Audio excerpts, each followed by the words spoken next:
नमस्कार मित्रों, परिष्कार क्लासेस सरदार सर के YouTube चैनल में आपका स्वागत है।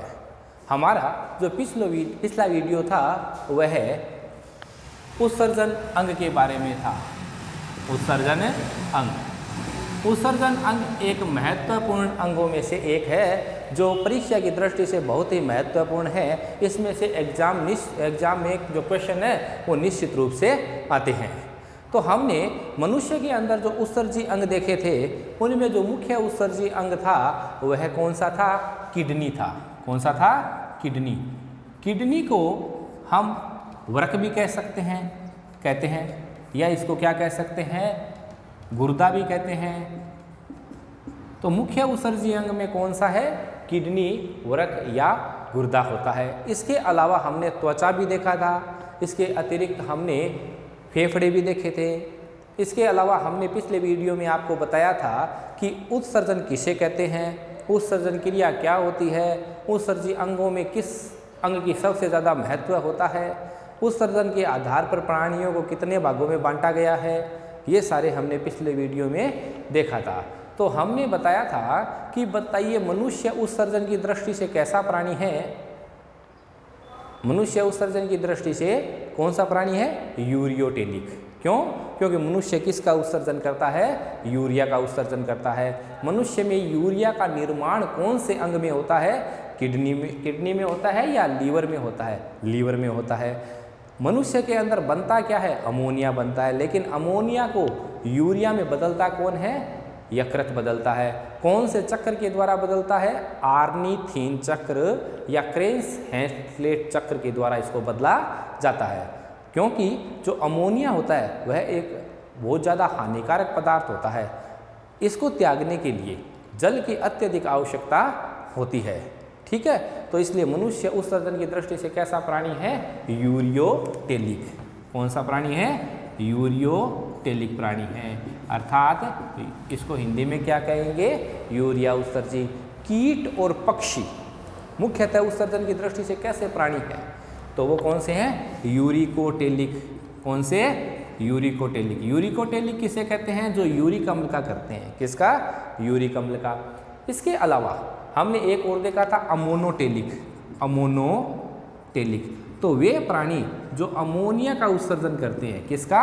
अमोनिया का उत्सर्जन करते हैं। वो क्या कहलाते हैं? अमोनोटेलिक कहलाते हैं। जैसे हमने देखा था प्रोटोजोआ संघ के प्राणी हैं, पोरीफेरा संघ के प्राणी हैं। इसके अलावा अस्थिल और उपास्थिल मछलियाँ हैं। ये सारे के सारे किस में आते हैं? जलीय प्राणी किस में आते हैं? अमोनिया में आते हैं। तो अमोनिया का उत्सर्जन करने वाले अमोनोटेलिक, यूरिक अम्ल का करने वाले यूरिकोटेलिक और यूरिया का करने वाले यूरियोटेलिक। तो ये हो गया आपका उत्सर्जन के आधार पर। एक हमने और देखा था ग्वानोटेलिक। क्या देखा था? ग्वानोटेलिक। तो ग्वानोटेलिक कौन से होते हैं? वे प्राणी जो ग्वानीन का उत्सर्जन करते हैं। ग्वानीन क्या है? एक नाइट्रोजन युक्त क्षार है। ठीक है, तो ये सारे के सारे नाइट्रोजन युक्त पदार्थ है। ठीक है, इसमें एक तो मकड़ी आई थी, मकड़ी, और एक बिच्छू। मकड़ी और बिच्छू ये किसका उत्सर्जन करते हैं? ये ग्वानीन का करते हैं। किसका? ग्वानीन का। तो ये उत्सर्जन की दृष्टि से कैसे हो गए? ग्वानोटेलिक। तो ये हमने पिछले वीडियो में हमने देखा था। मनुष्य एक बहुत महत्वपूर्ण प्रश्न है कि बताइए मनुष्य उत्सर्जन की दृष्टि से कैसा प्राणी है? यूरियोटेलिक। ठीक है, ध्यान रखना। अब देखिए हमने मुख्य उत्सर्जी अंग पढ़ना है आज। इस वीडियो में हम किडनी के बारे में पढ़ेंगे। तो देखिए मनुष्य के अंदर एक जोड़ी किडनी पाई जाती है। ठीक है ना, और इस श्रोणी भाग में पाई जाती है। तो देखिए इसमें देखिए हमारे मनुष्य की जो किडनी है उसका आकार कैसा होता है? सेम के बीज के जैसा होता है। कैसा होता है? सेम के बीज के जैसा होता है। इसका बाहरी भाग क्या कहलाता है?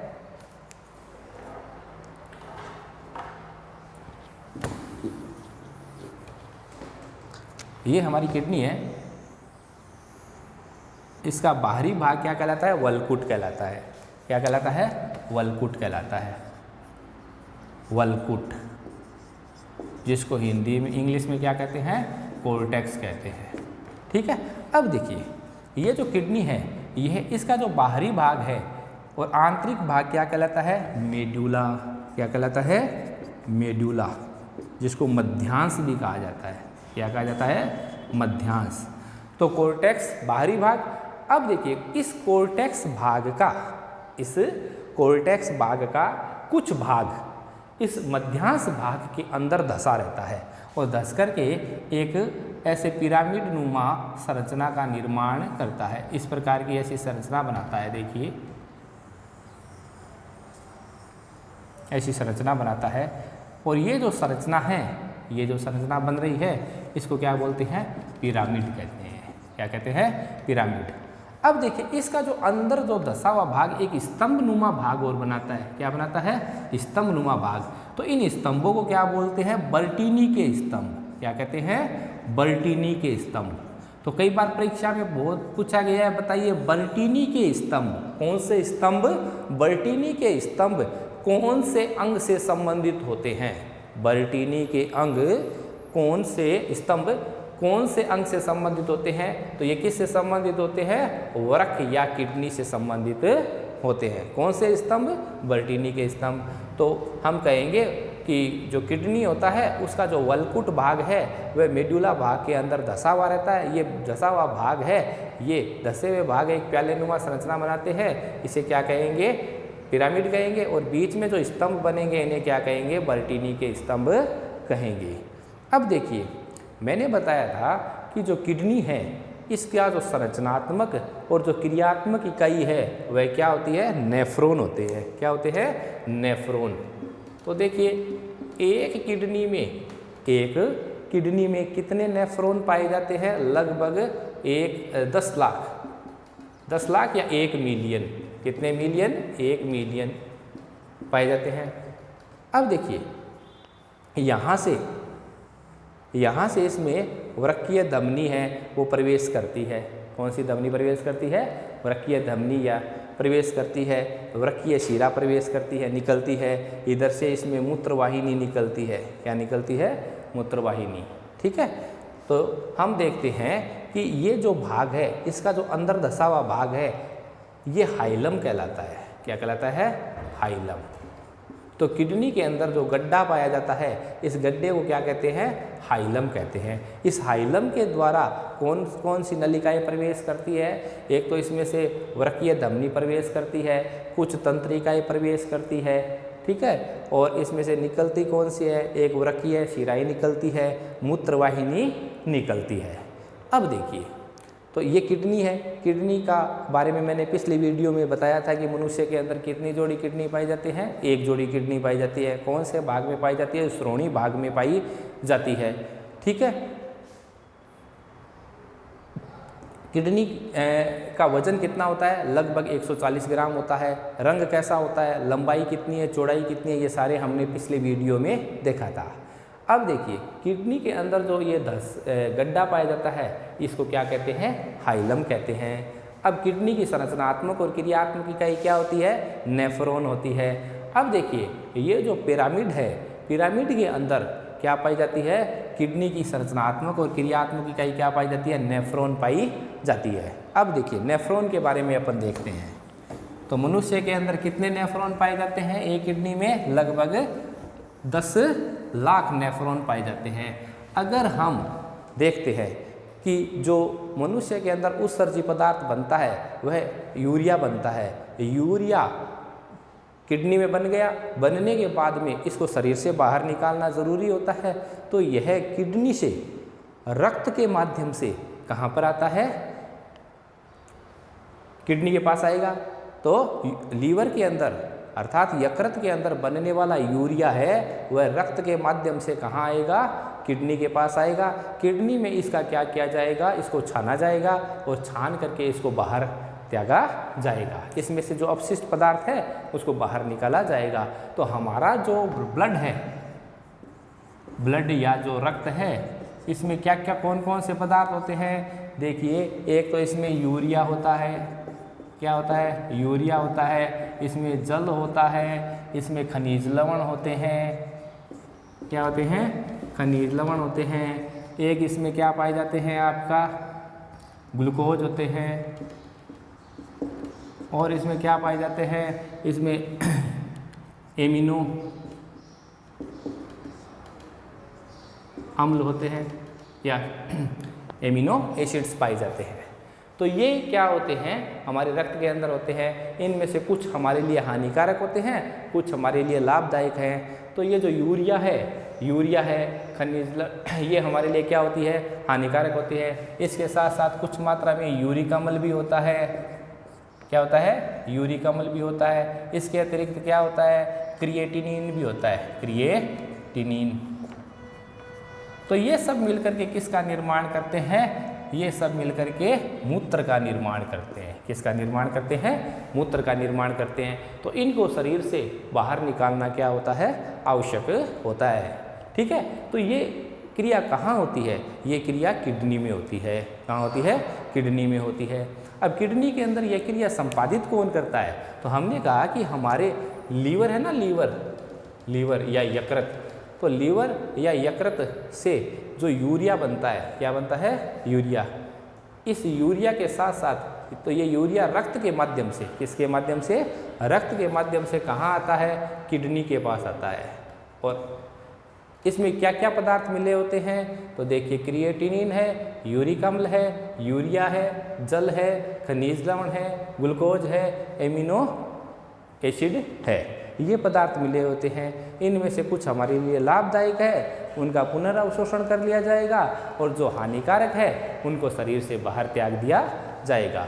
तो इनको जो बाहर निकालने की क्रिया है वह कहाँ संपादित होती है, किडनी में संपादित होती है, वृक्क में संपादित होती है। इनको छानने का कार्य कौन करता है, इनको छानने का कार्य कौन करेगा, किडनी करेगी। और किडनी के अंदर यह क्रिया कहाँ संपादित होगी, किडनी के अंदर यह क्रिया नेफ्रॉन के अंदर संपादित होगी। क्योंकि हम जानते हैं कि किडनी की जो संरचनात्मक और जो क्रियात्मक इकाई है वो कौन होते हैं, नेफ्रॉन। तो आइए नेफ्रॉन की संरचना के बारे में जानते हैं। तो देखिए नेफ्रॉन, किडनी के अंदर ये जो नेफ्रॉन है इसकी संरचना देखते हैं, जिसको अपन क्या कहते हैं, वृक्काणु भी कहते हैं।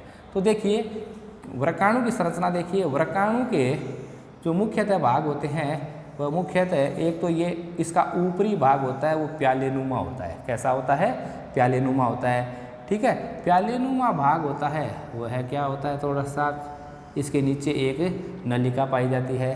क्या पाई जाती है, एक घुमावदार नलिका पाई जाती है। तो इस प्यालेनुमा भाग को क्या कहते हैं, बोमेन कैप्सूल। क्या कहते हैं, बोमेन कैप्सूल, या इसको हिंदी में कहते हैं बोमेन संपुट। क्या कहते हैं, बोमेन संपुट हिंदी में। ठीक है, अब देखिए इसके जो नीचे की घुमावदार नलिका है इसको बोलते हैं समीपस्थ कुंडलित नलिका। समीपस्थ कुंडलित नलिका, इंग्लिश में इसको बोलते हैं PCT, प्रोक्सिमल कोन्वुलेटेड ट्यूब।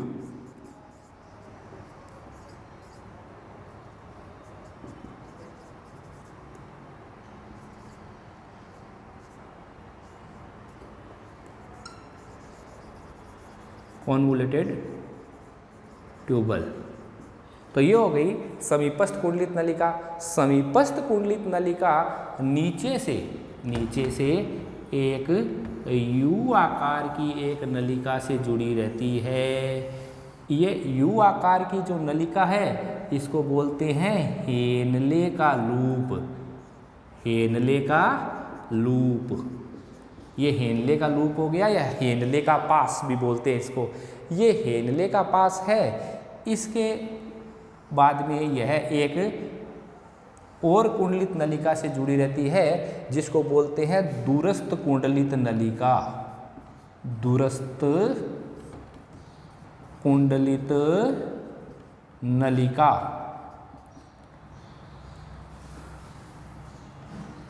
या इसको बोलते हैं क्या, इसको PCT और इसको क्या बोलते हैं, DCT।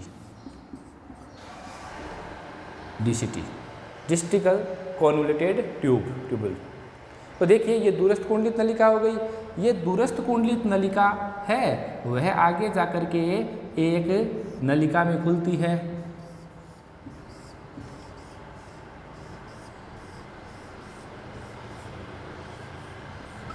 इसको संग्रह नलिका कहते हैं। कलेक्टिव डक्ट, संग्रह नलिका। तो ये संग्रह नलिका हो गई। तो देखिए एक जो नेफ्रॉन है या जो जिसको वृक्काणु कहते हैं उसकी संरचना के मुख्यतः तो 3 भाग ही होते हैं। एक तो कौन सा हो गया बोमेन कैप्सूल, दूसरा कौन सा हो गया ये जो समीपस्थ कुंडलित नलिका, और दूसरी कौन सी हो गई, तीसरा कौन सा हो गया कुंडलित दूरस्थ कुंडलित नलिका। अब देखिए जब ये जो बोमेन कैप्सूल है, बोमेन कैप्सूल में क्या होता है, जब जो एक धमनी आती है जिसका नाम है अभिवाही धमनी। कौन सी धमनी, अभिवाही धमनी, जिसको इंग्लिश में बोलते हैं एफरेंट, क्या बोलते हैं एफरेंट वेंस आर्टरी से, ठीक है। तो एफरेंट आर्टरी आती है। ये एफरेंट जो आर्टरी है ये क्या करती है, यकृत से क्या लेकर के आती है, अशुद्ध रक्त लेकर के आती है। अशुद्ध रक्त का मतलब जिसके अंदर क्या मिला हुआ है, क्रिएटिनिन, यूरिक अम्ल, यूरिया, जल, खनिज लवण, ग्लूकोज, एमिनो अम्ल, ये सारे मिले हुए हैं। तो ये रक्त यहाँ लाएगी और ला करके क्या करेगी, छोटी छोटी गुच्छिकाओं में, छोटी छोटी गुच्छिकाओं में ये इसको छोड़ देगी, यानी यहाँ पर क्या कि छोटी छोटी केशिकाओं में टूट जाएगी, ठीक है ना। इस संरचना को अपन क्या बोलते हैं, ग्लोमेरुलस, क्या बोलते हैं, ग्लोमेरुलस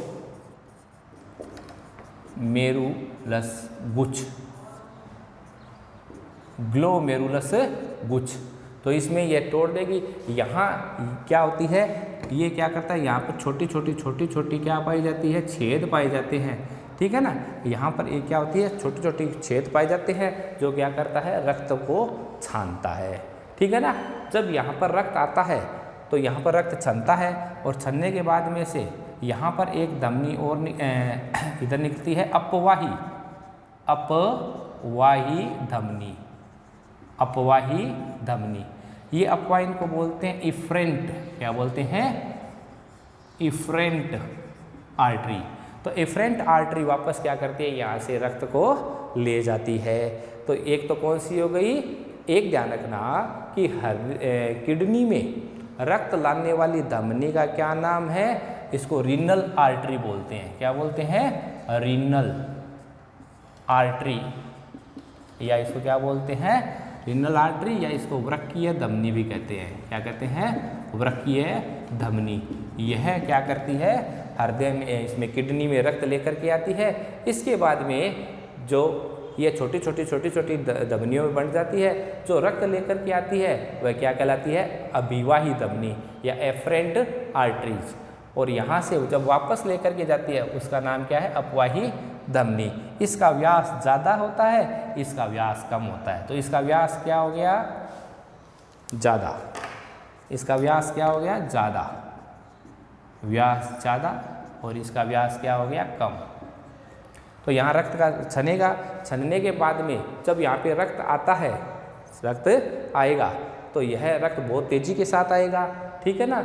और जब रक्त आता है तो रक्त को यहाँ पे क्या किया जाता है, छाना जाता है। और छानने के बाद में मूत्र निर्माण की क्रिया होती है। किसके निर्माण की, मूत्र निर्माण। तो मूत्र का निर्माण यहाँ होगा। अब देखिए जब यहाँ से रक्त आता है तो रक्त आने के बाद में क्या होता है, यहाँ तेजी से आएगा और यहाँ पर एक विशेष प्रकार की कोशिकाएं पाई जाती है जिनका नाम है पोडोसाइट कोशिका, पोडोसाइट कोशिका। यहाँ पर ये क्या करेगी, रक्त को छान देगी। छानने के बाद में जो रक्त है वह किस में आएगा, छनने के बाद में यहाँ पर बहुत से जो इस रक्त में लाभदायक पदार्थ है उनका क्या होगा, समीपस्थ कुंडलित नलिका में क्या होगा, अवशोषण होगा। तो इसमें मुख्यतः एक तो ग्लूकोज का, किसका, ग्लूकोज, और एक एमिनो अम्ल, एमिनो अम्ल, इनका क्या होगा, अवशोषण, क्या होगा, अवशोषण। क्योंकि जैसा हमने जब पाचन तंत्र के छोटी आंत में ग्रहणी भाग पढ़ा था, पाचन में छोटी आंत के अंदर ग्रहणी भाग पड़ा था कि ग्रहणी में छोटे छोटे क्या पाए जाते हैं, सूक्ष्म अंकुर पाए जाते हैं, छोटी आंत में पाए जाते हैं। वो क्या करते हैं, पचित भोजन का अवशोषण करते हैं। उसी प्रकार ये जो समीपस्थ कुंडलित नलिका है इसमें भी छोटे छोटे क्या पाए जाते हैं, सूक्ष्म अंकुर पाए जाते हैं। ये सूक्ष्म अंकुर क्या करते हैं, यहाँ पर ग्लूकोज एमिनो अम्ल का क्या कर लेते हैं, पुनः अवशोषण कर लेते हैं। यहाँ पर जो रक्त छनता है, रक्त जो छनता है, छनने के बाद में यहाँ जो आता है उसको अपन क्या बोलते हैं, निस्यंदन। क्या कहते हैं, इस क्रिया को तो निस्यंदन कहते हैं। और इसके बाद में जो पदार्थ जो छनकर आता है उसे छनित्र बोल दो, या इसको क्या बोलते हैं, निस्यंद कहते हैं। तो यहाँ निस्यंद में से किसका अवशोषण किया जाएगा, ग्लूकोज का अवशोषण किया जाएगा। किसका अवशोषण किया जाएगा, एमिनो अम्लों का अवशोषण किया जाएगा। ठीक है, तो ग्लूकोज और एमिनो अम्लों का अवशोषण किस में हो गया, समीपस्थ कुंडलित नलिका में अवशोषण हो गया।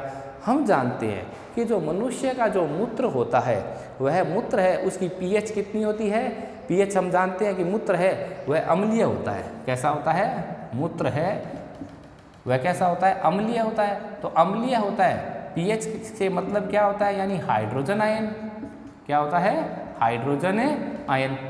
तो हम देखते हैं कि यहाँ पे ये जो समीपस्थ कुंडलित नलिका है, यहाँ से ग्लूकोज और एमिनो अम्लों का तो क्या हो जाएगा, अवशोषण, और जो हाइड्रोजन आयन है, क्या है, हाइड्रोजन आयन, उनका क्या होगा, स्त्रवण होगा। अर्थात यहाँ से समीपस्थ कुंडलित नलिका से क्या छोड़े जाएंगे, हाइड्रोजन आयन छोड़े जाएंगे, जिससे मूत्र है उसकी पीएच कैसी हो जाएगी, अम्लीय हो जाएगी। ठीक है, अब देखिए इसके बाद में यह जो छनित्र है वो कहाँ आएगा, हेनले के लूप में आएगा। किस में आएगा, हेनले के लूप में। हेनले के लूप के अंदर भी क्या होता है, कई प्रकार के पदार्थों का अवशोषण होता है। इसमें जो ये भुजा है इसको बोलते हैं अवरोही भुजा। क्या कहते हैं, अवरोही भुजा। इसे कहते हैं आरोही भुजा। तो जो अवरोही भुजा है इसके अंदर तो किसका अवशोषण होगा, जल का। किसका अवशोषण होगा, जल का। जल का अवशोषण, जल का अवशोषण हो जाता है। इसके बाद में हम देखते हैं जो आरोही भुजा है, कौन सी भुजा, आरोही भुजा। आरोही भुजा के अंदर खनिज लवणों का अवशोषण होता है। किसका अवशोषण होता है, खनिज लवणों का अवशोषण हो जाता है। इसके बाद में यह रक्त है वो कहाँ जाता है, दूरस्थ कुंडलित नलिका में जाता है। छनित्र कहाँ जाएगा, दूरस्थ कुंडलित नलिका में जाता है। दूरस्थ कुंडलित नलिका में सूक्ष्मांकुर नहीं पाए जाते। क्या नहीं पाए जाते, सूक्ष्मांकुर नहीं पाए जाते। तो यहाँ मुख्यतः किसी पदार्थ का वैसे अवशोषण नहीं होता, लेकिन कुछ मात्रा में यहाँ पर जल का अवशोषण होता है मुख्यतः। और तो सारे पदार्थों का अवशोषण हो गया, तो मुख्यतः हम कह सकते हैं कि कुछ मात्रा में जल का अवशोषण होता है।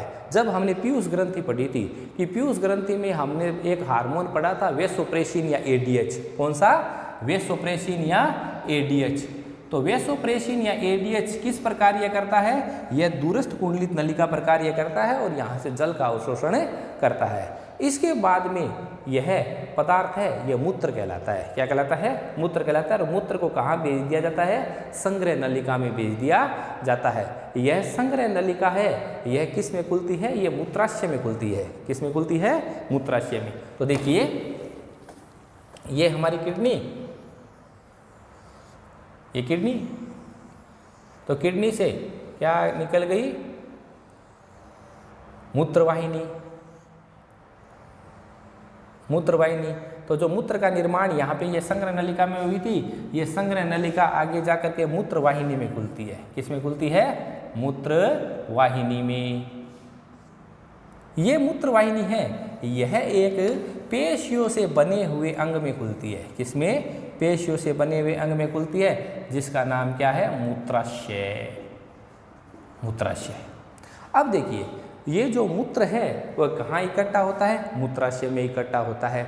अब देखिए मूत्र के अंदर कौन, अब अगर अपन देखें कि मूत्र का संगठन क्या होता है, तो देखिए इसमें ये जो मूत्राशय है इसमें लगभग कितना मूत्र इकट्ठा रहता है। तो देखिए मूत्राशय के अंदर जो नर होता है, नर के अंदर तो लगभग अपन कहेंगे कि 700 से 800 ml रक्त है, सॉरी मूत्र है, वह इकट्ठा रहता है। और जो महिलाएं हैं, महिलाएं, उनके अंदर लगभग कितना, लगभग अपन कहेंगे 400 से 450 ml है, वो क्या होता है, मूत्र इकट्ठा रहता है। अर्थात महिलाओं का जो मूत्राशय है वो छोटा होता है और जो पुरुष है उनका मूत्राशय थोड़ा बड़ा होता है। ठीक है, अब देखिए जैसे ही हमारे मूत्राशय में बूंद बूंद करके ये जो मूत्र आता है तो ये क्या होता है, इकट्ठा होने लगता है। तो जैसे ही ये इकट्ठा हो जाएगा तो इकट्ठा कितना मूत्र जब मूत्राशय में आ जाता है तो उसके पश्चात हमें मूत्र त्यागने की इच्छा होती है। तो देखिए, तो लगभग 1/4, तो अपन कह सकते हैं नर के अंदर तो लगभग ये जो मूत्राशय है इसमें लगभग 150 से 200, कितना, 150 से 200 ml मूत्र आ जाता है, तो मूत्राशय के द्वारा मूत्र त्यागने की इच्छा हो जाती है। इसी प्रकार महिलाओं में लगभग 125 से 150 ml जब मूत्र आ जाता है तो मूत्र त्यागने की इच्छा होती है। ठीक है, अब देखिए ये जो मूत्राशय है, मूत्राशय में के मूत्र को मूत्र मार्ग के द्वारा, किसके द्वारा, मूत्र मार्ग के द्वारा शरीर से बाहर त्यागते हैं, शरीर से बाहर त्यागते हैं। तो देखिए, तो किडनी मूत्र का निर्माण करती है। जब किडनी के अंदर मूत्र का निर्माण होता है तो किसके द्वारा, मूत्रवाहिनी के द्वारा कहाँ पहुँचता है, मूत्राशय में पहुँचता है। मूत्राशय में कितना मूत्र इकट्ठा होता है, लगभग नर के अंदर 700 से 800 ml और महिलाओं के अंदर 400 से 450 ml। कितना मूत्र जब मूत्राशय में आ जाता है तो मूत्र त्यागने की इच्छा हो जाती है। तो नर के अंदर 150 से 200 ml और महिलाओं के अंदर 125 से 150 ml। इसके पश्चात हम बात करते हैं मूत्राशय से जो मूत्र है वो मूत्र मार्ग के द्वारा शरीर से बाहर त्याग दिया जाता है।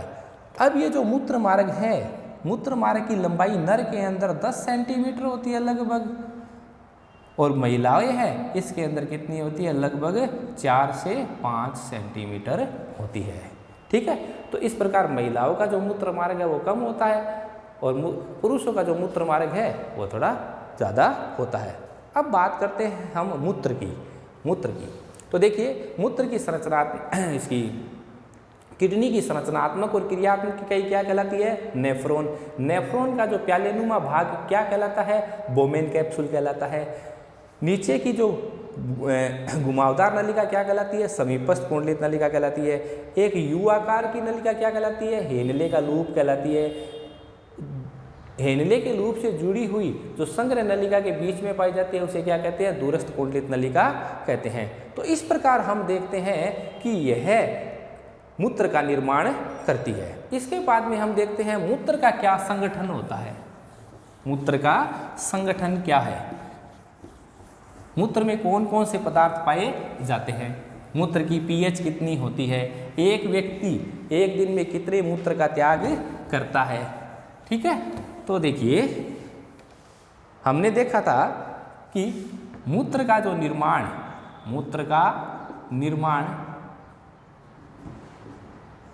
3 चरणों में होता है। ठीक है ना। अब देखिए मूत्र का संगठन, मूत्र के अंदर क्या क्या होते हैं। तो देखिए मूत्र में सबसे ज़्यादा क्या पाया जाता है, जल पाया जाता है। कितने परसेंट, 95%। ठीक है। दूसरी बात करते हैं हम किसकी, मूत्र के अंदर 2 नंबर सबसे ज़्यादा पदार्थ पाया जाता है, वह पाया जाता है यूरिया। क्या पाया जाता है, यूरिया। यह लगभग कितना होता है, 2.5%। इसके बाद में इसमें कुछ मात्रा में क्या पाया जाता है, यूरिक अम्ल। यूरिक अम्ल कितना होता है, 0.5%। तो मुख्यतः मूत्र में पाए जाने वाला पदार्थ कौन सा होता है, जल। कितने परसेंट, 95%। मूत्र में यूरिया कितना पाया जाता है, लगभग 2.5%। यूरिक अम्ल कितना होता है, लगभग 0.5%। इसके बाद में इसमें बाकी चीज़ें क्या होती है, क्रिएटिनिन। तो क्रिएटिनिन बाकी कितने हो गए, लगभग 3%। कितने, 3% क्या पाए जाते हैं, क्रिएटिनिन पाए जाते हैं। तो ये मूत्र का संगठन हो गया। अब बात करते हैं मूत्र के पीएच की। तो मूत्र की पीएच लगभग कितनी होती है, 6। कितनी होती है, 6। औसतन एक व्यक्ति एक दिन में कितना मूत्र का त्याग करता है, तो लगभग एक दिन में 1 से 1.5 लीटर मूत्र का त्याग करता है। 1 से 1.5 लीटर के अंदर लगभग कितनी यूरिया का त्याग करता है? तो लगभग अपन कह सकते हैं 25 से 30 ग्राम यूरिया पाई जाती है। मनुष्य की जो किडनी होती है वह एक दिन में लगभग कितने, क्वेश्चन में देखिए परीक्षा में बहुत बढ़िया प्रश्न आया था कि बताइए कि मनुष्य की जो किडनी है वह एक दिन में लगभग कितने लीटर रक्त का क्या करती है? छानती है। तो 180 लीटर, लगभग कितना? 180 लीटर जो रक्त है वह एक दिन में छानती है। और इस 180 लीटर रक्त में से कितने मूत्र का निर्माण होता है? 1 से 1.5 लीटर मूत्र का निर्माण होता है। तो ये मूत्र का संगठन हो गया। अब देखिए मूत्र का जो रंग है वह कैसा होता है? हल्का पीला, हल्का पीला। इसका जो रंग है वह हल्का पीला किसके कारण से होता है? यूरोक्रोम नामक वर्णक पाया जाता है, यूरोक्रोम वर्णक। एक देखिए जो मूत्र है उसमें एक तीक्ष्ण गंध होती है। क्या होती है? तीक्ष्ण गंध। ये किसके कारण होती है? ये अमोनिया के कारण होती है। किसके कारण होती है? अमोनिया के कारण होती है। तो ये मूत्र का संगठन है। ये भी बहुत सारा एग्जाम में पूछा हुआ प्रश्न है कि बताइए मूत्र के अंदर सबसे ज़्यादा क्या होता है? जल। मूत्र की पीएच कितनी है? एक व्यक्ति कितना मूत्र का त्याग करता है? एक व्यक्ति एक दिन में एक जो किडनी है वह कितना रक्त का छानती है? तो 180 लीटर। ठीक है, तो ये मूत्र का क्या हो गया? निर्माण हो गया। ठीक है, तो इस प्रकार हमने देखा था कि जो उत्सर्जी अंग है उसमें महत्वपूर्ण भूमिका कौन निभाता है? किडनी निभाती है, जिसके अंदर किसका निर्माण होता है? मूत्र का निर्माण होता है। धन्यवाद।